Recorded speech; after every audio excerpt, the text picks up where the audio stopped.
नमस्कार। आज़ादी के 73 वर्षों बाद पहली बार भारत ने अपनी रक्षा नीति में बदलाव करते हुए पाकिस्तान की जगह चीन को टॉप प्रायोरिटी में रखा है। यानी भारतीय सेना का पहला टारगेट चीन होगा, पहला फोकस चीन पर होगा।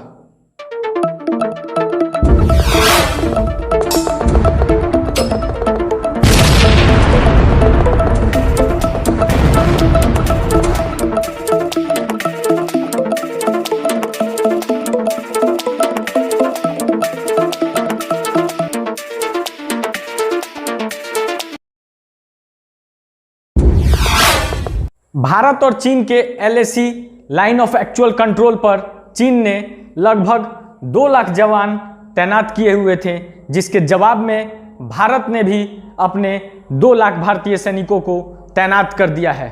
मतलब साफ है, दोनों देश युद्ध की राह पर चल चुके हैं और हो सकता है ये तीसरे विश्व युद्ध की अलार्म भी ना बन जाए।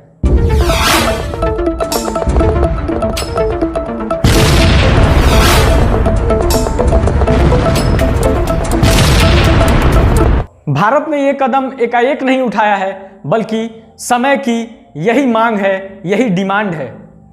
विगत 2 वर्षों से भारत और चीन के संबंध बिगड़ते जा रहे हैं, विशेष करके बॉर्डर पर।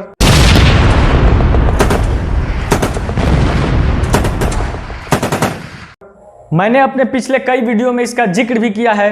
भारत बॉर्डर पर चीन की आक्रामकता ने भारत को ऐसा करने पर विवश कर दिया है, मजबूर कर दिया है। जैसा कि भारत देश के रक्षा मंत्री श्री राजनाथ सिंह ने कहा, किसी का आंख दिखाना हमारे देश को मंजूर नहीं। आइए एक नजर डालते हैं भारत और चीन के विवाद की जड़ों पर। चीन अरुणाचल प्रदेश के अस्तित्व को मान्यता नहीं देता। वह इसे दक्षिणी तिब्बत का हिस्सा बताता है और अरुणाचल प्रदेश पर अपना दावा ठोकता है, चूंकि तिब्बत पर चीन का कब्जा है। चीन मैकमोहन रेखा को भी गैर कानूनी और औपनिवेशिक मानता है। मैकमोहन रेखा भारत और चीन की सीमा रेखा है। चीन की मंशा हमेशा रही है कि भारत ना तो विकसित हो और ना ही चीन की तुलना में भारतीय अर्थव्यवस्था मजबूत हो। चीन तिब्बती धर्मगुरु दलाई लामा को शरण देने के कारण भी भारत से नाराज रहता है और वह चाहता है भारत तिब्बत की आज़ादी की लड़ाई की खिलाफत करे। ये थे भारत और चीन के बीच विवाद की ऐतिहासिक पृष्ठभूमि।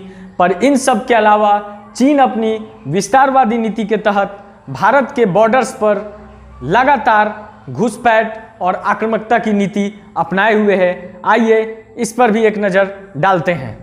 नवंबर 2020 को सैटेलाइट की तस्वीर से खुलासा हुआ कि चीन ने अरुणाचल प्रदेश LAC के अंदर घुसकर करीब 4.5 किलोमीटर में 101 नए घर बनाकर एक गांव बसा लिया है।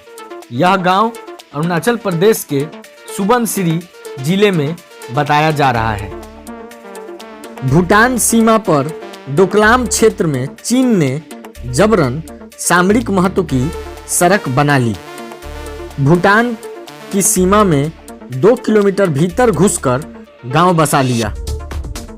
नेपाल में भी 150 हेक्टेयर जमीन पर कब्जा कर लिया।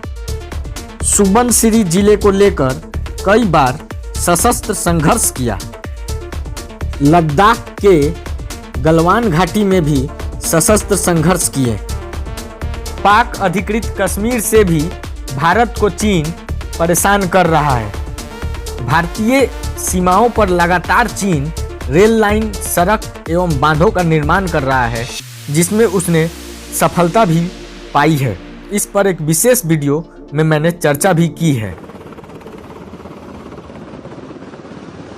1962 में भी चीन ने भारत पर आक्रमण करके भारत के पूर्वोत्तर सीमा के 40 वर्ग किलोमीटर जमीन हड़प ली थी। और अब चीन ने भारत के बॉर्डर से सटे सिंजियांग के मलान बेस पर हाइपरसोनिक ड्रोन तैनात किए हैं, जिनके नाम है बिग लून ड्रोन और साप स्क्वाड्रॉन।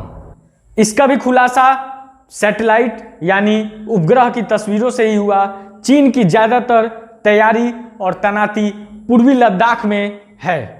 चीन की तैयारी का अंदाजा इसी बात से लगाया जा सकता है कि वहां के राष्ट्रपति शी जिनपिंग ने भारत के बॉर्डर पर नजर रखने वाले कमांडर सू किलिंग को जनरल बना दिया है, जो कि वहां का उच्च पद है और उच्च पद में प्रोन्नति तभी दी जाती है जब उसकी कार्यकुशलता अच्छी होती है।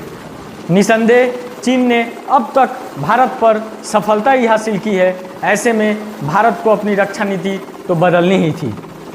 दोस्तों, किसी भी जंग को जीतने के लिए जंग की रणनीतियाँ ही काम आती है और ये रणनीतियाँ जंग के मैदान में नहीं बनती बल्कि जंग के मैदान के पहले ही बनानी पड़ती है।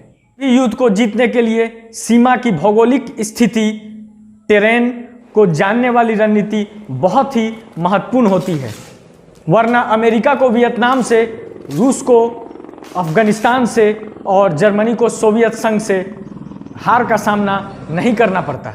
भारत और चीन के एलएसी की बात करें तो ऊंची ऊंची चोटियों में सक्षम सैनिक ही इस युद्ध की निर्णायक भूमिका निभा सकते हैं। तो दोस्तों, चलिए इसके बारे में हम थोड़ा सा समझ लेते हैं।